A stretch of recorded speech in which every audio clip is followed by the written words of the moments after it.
ये वेदांत ने कहा है और हम लोग जनमानस में कहते हैं आहिल्या द्रौपदी तारा कुंती मंदोदरी पंचकन्या स्मरण नित्यम सकल पापम धुनाशनम।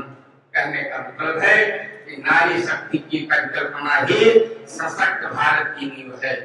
विकसित भारत का आधार 2047 में ये मां शक्ति, मां जगत जननी जगदम्बा का आशीर्वाद ही भारत को विश्व गुरु बनाएगा और 2047 में विकसित राष्ट्र का जो सपना भारत के यशस्वी प्रधानमंत्री ने देखा है, आज यही आधारभूत संरचना है। आज ये तमाम सभी वरिष्ठ लोगों को भूलना है, माननीय मंत्री जी को भी उद्बोधन करना है।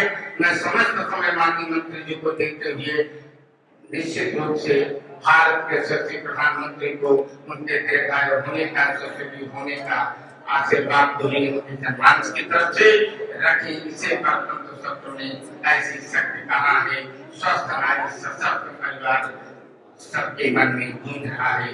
जय हिंद, जय भारत।